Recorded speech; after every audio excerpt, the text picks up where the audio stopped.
Hi, I'm Lara from 5 out of 4 Patterns, and today we're working on a cold shoulder modification to a raglan sleeve. I'm excited to get started, so here we go. In front of us here we have our raglan sleeve pattern piece, and what I've done, as you can see, I've drawn a bit of a thing here for our cold shoulder.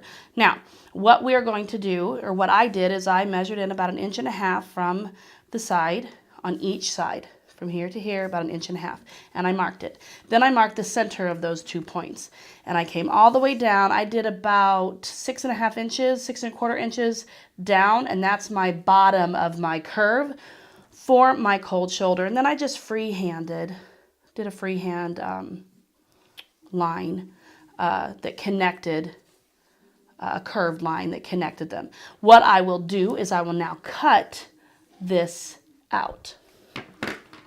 Okay, so not only did I cut my curved line out of the pattern piece, I also went ahead and cut my fabric itself. So we've got the sleeves, and we've got, this is the upper, like the neckline, and this is our cold shoulder. The next thing we're going to do is we're going to turn, let me get this apart here.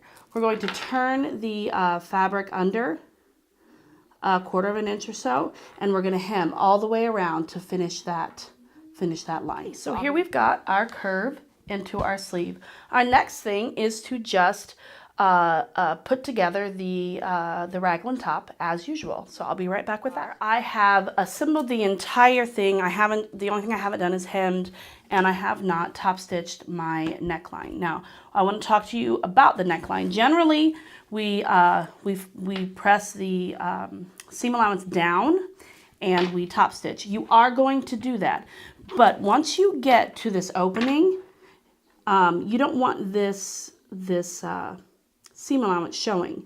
So you're gradually, this is just the way I do it. This is all down, right? You're gradually going to turn it up. And so when you get to this opening, it's going to, that raw edge is not going to show. And then when you go back to the other side, you're going to gradually go down. Okay, and the stitching will help lay that flat. So I'm going to go do that so you can see exactly what I did, and I will be right back. Here we are. You can see that I finished it.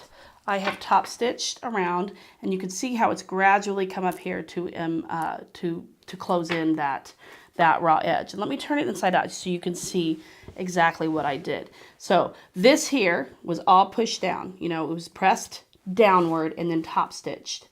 Then I gradually, right at the end where the bodice meets the sleeve, I started to turn it up. You can see the little fold there so that I could finish that. I did that each and every time where the bodice meets the sleeve, I began to flip the other direction.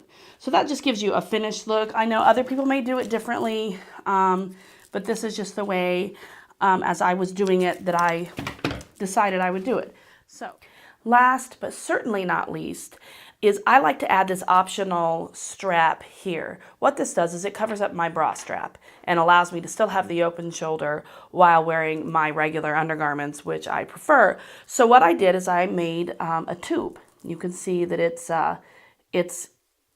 sewn together here, and I made a tube, a nice stretchy tube. And what I did was I put the shirt on. I then figured out where, saw where my bra straps were, and then I lined it up and pinned it. This is about 6 inches long. It's way more than I need, but I wanted to make sure I had enough, to move it around. And this is just something that requires you to try on and to adjust as needed.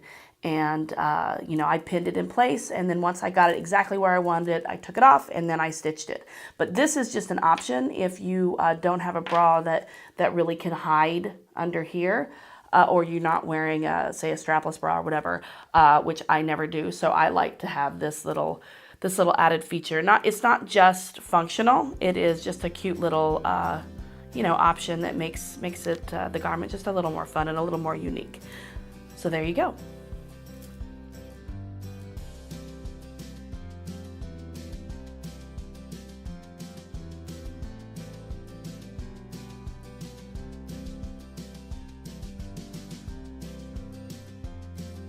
So we've completed our cold shoulder modification for a raglan sleeve. I hope you'll join us next time. Bye.